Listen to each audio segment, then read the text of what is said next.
हाँ तो दोस्तों, इस वीडियो के अंदर हम एनलॉन टेक्नोलॉजी के आईपीओ के बारे में बात करेंगे और जानेंगे कि इस आईपीओ के अंदर आपको कितना लिस्टिंग गेन मिल सकता है और आपको इस आईपीओ के अंदर अप्लाई करना चाहिए या नहीं। चलिए शुरू करते हैं। तो देखिए, सबसे पहले हम ये जानेंगे कि ये कंपनी क्या काम करती है। तो देखिए, जो कंपनी है ये कंपनी इंजीनियरिंग सर्विसेज प्रोवाइड करवाने का ये कंपनी हमें काम करती हुई नजर आती है। और मेनली अगर आप देखोगे, जो बड़े बड़े एयरपोर्ट्स होते हैं और जो बड़ी बड़ी बिल्डिंग्स होती है, तो वहाँ पे ये कंपनी अपनी सर्विसेज प्रोवाइड करवाने का काम करती है। तो मेनली अगर आप देखोगे तो यहाँ पे ये जो कंपनी है, ये कंपनी इसके अलावा जो इक्विपमेंट्स होते हैं जो मेनली यहाँ पे इंजीनियरिंग सर्विसेज प्रोवाइड करवाने के लिए यूज किए जाते हैं, तो वो भी ये कंपनी सेल करने का काम करती है। और उससे रिलेटेड जो भी कमीशनिंग और मेंटेनेंस का काम होता है, वो भी ये कंपनी प्रोवाइड करवाने का काम करती है। अगर हम कंपनी के सर्विसेज की अगर हम बात करेंगे तो देखिए, जो कंपनी ये कंपनी मुंबई, बेंगलोर, ठाणे, दिल्ली, हैदराबाद, कुर्नूल, कन्नूर, जामनगर, कोलकाता, बाड़मेर, ऑलमोस्ट अगर आप देखोगे लगभग 10 से 15 सिटीज के नाम ये कंपनी का प्रेजेंस अभी यहाँ पे नजर आता है। यहाँ पे दो सेगमेंट के अंदर ये कंपनी हमें काम करती हुई नजर आती है। पहले सेगमेंट की अगर हम बात करेंगे तो वो हमें यहाँ पे इंजीनियरिंग सर्विसेज का यहाँ पे नजर आता है, जिसके अंदर अगर आप देखोगे जो इक्विपमेंट्स वगैरह होते हैं वो कंपनी सेल करती है। और उसके अलावा वहाँ पे जो कमीशनिंग का जो काम होता है, यानी कि उसके इंस्टॉलेशन का जो भी काम वगैरह रहता है, वो भी ये कंपनी करने का काम करती है। उसके अलावा अगर हम देखेंगे तो डिजाइनिंग, फैब्रिकेशन और इंस्टॉलेशन वाली जो सर्विसेज होती है, यानी कि जो एट दी एंड ऑपरेटिंग और मेंटेनेंस की जो सर्विसेज होती है, वो भी ये कंपनी प्रोवाइड करवाने का काम करती है। तो ऑल ओवर देखा जाए तो यहाँ पे मेनली जो बड़े बड़े एयरपोर्ट्स होते हैं, तो जहाँ पे जो इंफ्रास्ट्रक्चर का जो काम होता है, जो बिल्डअप का जो काम होता है, तो वहाँ पे कंपनी को ऑर्डर्स वगैरह मिल जाते हैं। और उसके अलावा अगर आप देखोगे जो बड़ी बड़ी बिल्डिंग्स होती है, तो वहाँ पे उन्हें जो भी इक्विपमेंट की रिक्वायरमेंट होती है, तो वहाँ पे ये कंपनी के लिए वहाँ पे फायदेमंद रहता है।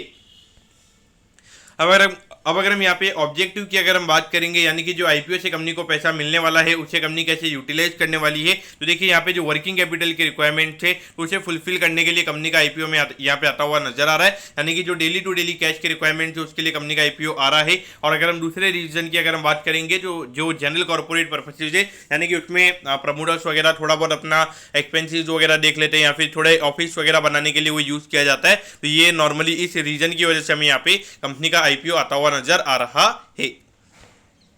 अब अगर हम कंपनी के फाइनेंशियल्स की अगर हम बात करेंगे, तो फाइनेंशियल्स से पहले अगर हम प्रमोटर्स की अगर हम बात करेंगे, तो देखिए मिस्टर उन्नी कृष्णन नेर पीएम ये कंपनी के प्रमोटर्स हैं और बीना उन्नी कृष्णन हमें यहाँ पे ये दोनों कंपनी के प्रमोटर्स नजर आते हैं।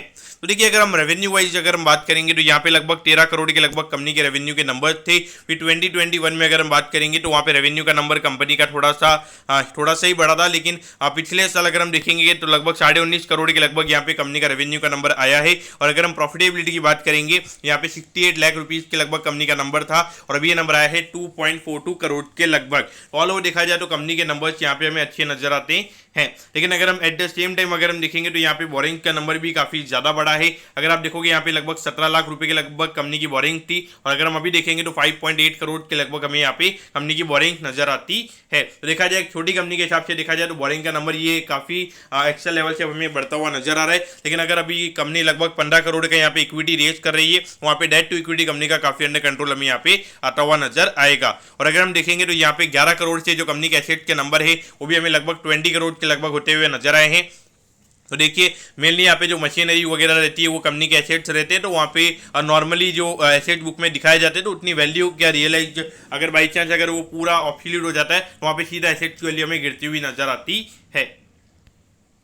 अब अगर हम आईपीओ के डिटेल्स के बारे में अगर हम बात करेंगे तो देखिए 27 को ये आईपीओ में ओपन होता हुआ नजर आएगा और 30 दिसंबर को ये आईपीओ में क्लोज होता हुआ नजर आएगा। तो यहाँ पे लगभग अगर आप देखोगे तो 15 लाख शेयर्स यहाँ पे कंपनी इशू कर रही है। 100 पर शेयर पे यहाँ पे कंपनी के शेयर्स आ रहे हैं और 15 करोड़ का हमें यहाँ पे टोटल आईपीओ का साइज नजर आता है। और अगर हम इसमें रिटेल कोटा की अगर हम बात करेंगे तो अराउंड 35% के लगभग का रिटेल कोटा में यहाँ पे नजर आता है, यानी कि अराउंड 5 से 5.5 करोड़ के लगभग का रिटेल कोटा में यहाँ पे कंपनी का नजर आता है। यहाँ पे 1200 शेयर्स का हमें यहाँ पे लॉट नजर आता है, यानी कि एक लॉट को अप्लाई करने के लिए यहाँ पे 1,20,000 रुपए लगेंगे। तो ऑल ओवर देखा जाए तो ये हमें यहाँ पे आईपीओ की डिटेल्स नजर आती है।